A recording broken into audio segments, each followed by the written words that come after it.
For today, for me practicing my speaking ability, I'm just going to talk about my essay that I'm writing in history class right now.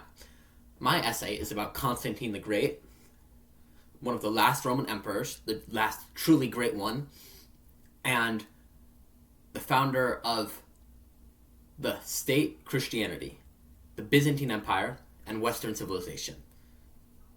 And I want to talk about why he's revolutionary, as that's part of my essay. So, for starters, Constantine is revolutionary because you have, at the start of his rule, you have a deeply pagan empire, one that is most politically anti-Christian. They wish to eradicate Christianity, they wish to eradicate its scriptures, its churches, its people. They wish for it to be gone. They don't care about who believes in what religion as long as it's not Christianity. The only thing about it was that Constantine said no. Constantine said, I will build with my empire, I will build a church. As promised in the scriptures, I will build my church and the gates of hell will not go against it. That's what he did. He decided he would build the church. He would go and, as his divine mission, he would build a new system, a new organization that was meant to free the populace of sin, of misery, of death. And that was the first major thing he did. He freed the world from paganism, and he brought in the light of Christianity.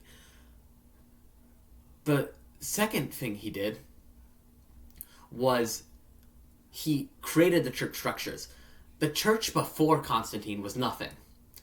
Yes, there was followers, but the organization wasn't what you would call an organization. It was a bunch of places that were all Christian, but they were so different you couldn't even call them all Christian by the modern definition, by their definitions of the time.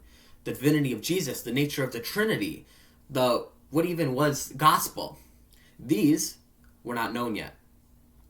But he decided to unify these. He decided to unify the churches under him, and the only way to do this was to get them all together in the Council of Nicaea. And what he did here was first the unification of the church. As said by the Nicene Council, the Nicene Creed, though in its later updated version, 381, was, I believe in one holy Catholic apostolic faith. One church. And this means a singular church that we are going to consider the only divine, that's all-encompassing, and that is tradition-based. With these sets in mind, Christianity would be formed. A Christianity that still exists today in the Catholic Church, in the Eastern Orthodox Church, Anglican, and Episcopalian churches. The next issue was church and state. Church and state before Constantine was just non-existent. But what he did is he took church and state and he combined them together. Now, many people nowadays will say that church and state are not meant to go together.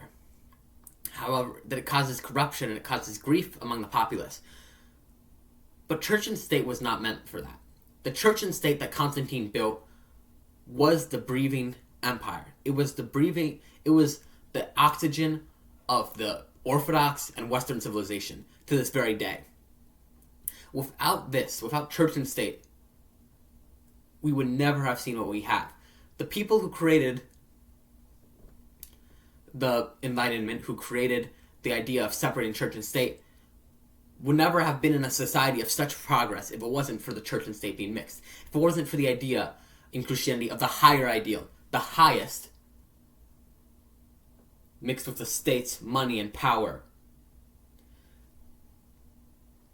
Constantine, successfully, by combining church and state, redefined the world. Because church and state was the idea, as I said earlier, of what if we attempt to reach the highest? What if we attempt to go as far as possible, as good as possible? And, well, what came out of it was Western civilization, the Industrial Revolution, chivalry, the culture of the West, the great works of art and literature, the Renaissance. None of this would have been possible if it weren't for church and state. Constantine was not just another emperor. Constantine was a father of future emperors, but a father of the Byzantine Empire, a father of a new society, a new civilization. Without Constantine, the beauties of the Western world would never have existed. Without Constantine, all that would be left would be ash and rubble. Instead, we have the greatest countries to ever exist. France, Great Britain, and America.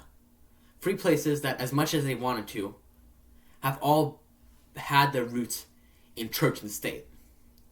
In a nation, one nation, indivisible under God. Thank you.